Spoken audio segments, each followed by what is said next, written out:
Ẹ kú dédé àsìkò gbogbo ibi tí ẹ ti ń gbọ́ mi lé lóko tàbí lẹ́yìn òde, jẹ́ kí a gbàdúrà. Bàbá ayérayé, àṣeyín lọ́ba ọlọ́run wa, olùfẹ́ wa, látìlẹ́yìn wa, olùpamọ́ wa wọ́n.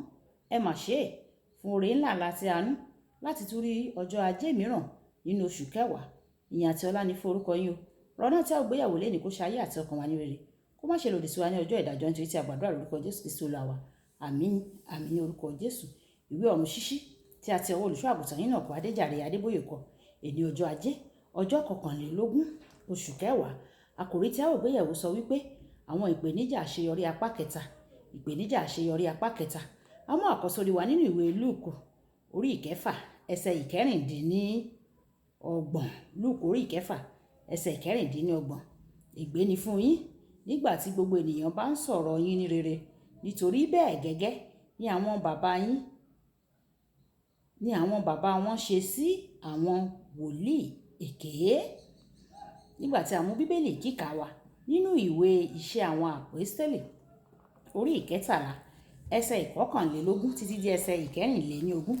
Iṣẹ́ àwọn àpọ́stélì orí ìkẹtàlá ẹsẹ̀ ìkọkànlélógún títí dé ẹsẹ̀ ìkẹrìnlélógún, tí ó kà báyìí: àti lẹ́yìn náà ni wọ́n béèrè ọba.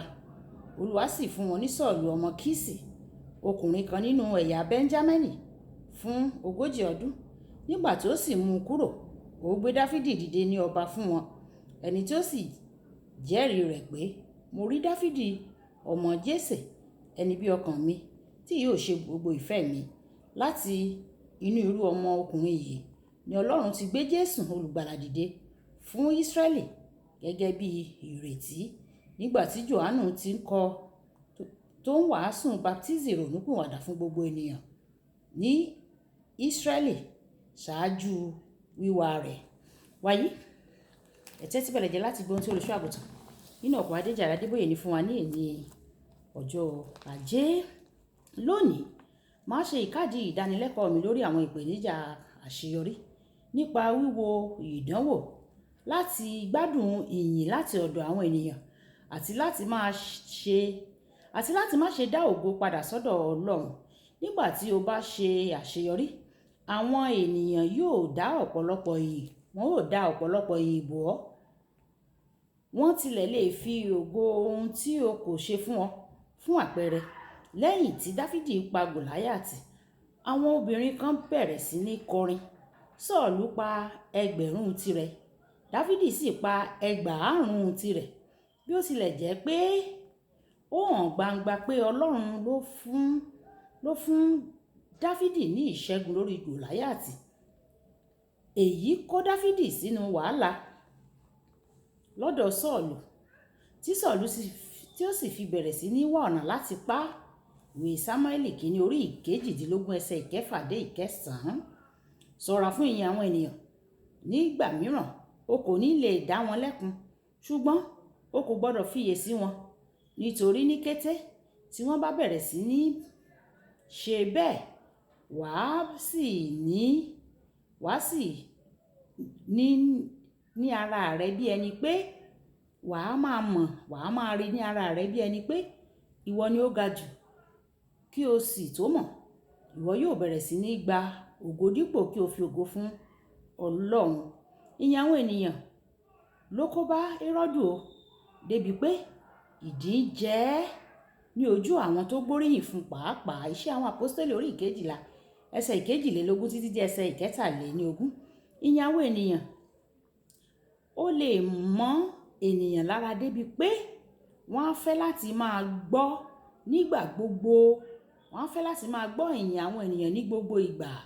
Ọba Sọ́ọ̀lù fẹ́ tẹ́ àwọn ènìyàn lọ́rùn ní gbogbo ìgbà kí wọ́n bá lè máa gbóríyìn fún títí débi pé ó ṣàìgbọràn sí Ọlọ́run. Ìwé Sámúẹ́lì kìíní orí 15 ẹsẹ̀ 24. Nígbà tí o bá ṣe dáadáa, àwọn ènìyàn yóò máa yìn ọ́ bí ẹni pé ìwọ ló dára jùlọ ní gbogbo ayé.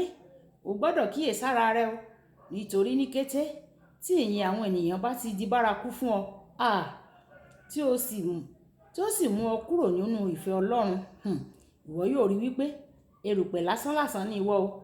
Ọkùnrin kan wà tí a fẹ́rẹ̀ẹ́ sọ pé ó jẹ́ alágbára gẹ́gẹ́ bí bàbá mi nínú Olúwa, Pa Josiah Akíndayọ̀mí. Ní ọjọ́ wọn ni òun ẹ̀wẹ̀, ó jẹ́ kí ìyìn àwọn ènìyàn kí ó kó sí òun lórí, ó sì yà kúrò pẹ̀lú àwọn ọ̀pọ̀lọpọ̀. Wọ́n ya kúrò lára ìjọ. Ní ìgbà tó kú, ó ní ọmọ ìjọ tó kéré sí 50 ènìyàn. Ìwé Kọ́ríńtì kìíní orí 10 ẹsẹ̀ 11 sọ fún wa pé àwọn nǹkan kan ṣẹlẹ̀ sí àwọn ènìyàn kan kí a bá lè kẹ́kọ̀ọ́ láti ara wọn. Má tẹ́tí sí ìyìn àwọn ènìyàn, torí wọn yóò bẹ̀rẹ̀ sí ní jẹ́ kí o ṣe àwọn nǹkan tí wàá kábàámọ̀ rẹ̀ tí ó bá yá. Kíyèsára rẹ o, rántí àwọn tí ó pariwo Hòsánà lónìí, ó lè yí padà o láti pariwo kàn án mọ́ àgbélébùú ní ọ̀la. Ìyìn àwọn ènìyàn jẹ́ ohun asán ju kí o gbẹ́kẹ̀lé ìyìn àwọn ènìyàn lọ. Kókó ọ̀rọ̀: ìyìn àwọn ènìyàn ti pa ọ̀pọ̀lọpọ̀ run sẹ́yìn. Má jẹ́ kí wọ́n pa ọ́ run o. Ẹ sọ pé bàbá mi, Ọlọ́run ṣàánú fún mi o. Níbi tí àwọn ènìyàn ti gbóríyìn fún mi, tí mo ti gbàgbé ìwọ Ọlọ́run, tí mo ti gba ògo ìwọ Ọlọ́run, ní ipò kí n dá ògo padà fún ọ, Olúwa dáríjì mi àti síwájú àti síwájú sí. Ẹ máa fún mi ní ìmọ̀lára kí n lè tètè máa dá ògo padà fún yín nígbà tí àwọn ènìyàn bá ń gbé ògo ìwọ Ọlọ́run fún mi, àbí kí n máa dá oríyìn padà fún yín nígbà tí àwọn ènìyàn bá ń gbóríyìn fún mi. Ràn mí lọ́wọ́ Olúwa. Ògo ni fún orúkọ yín. Olúwabùkọ́lá Ayako ni orúkọ mi. Ẹ máa like ẹ̀, kẹ́ máa share, kẹ́ dẹ̀ máa comment nípa ẹ̀ kí àwọn ènìyàn kí wọ́n lè jẹ àǹfààní ọ̀run sí Yorùbá. Ó dàbọ̀.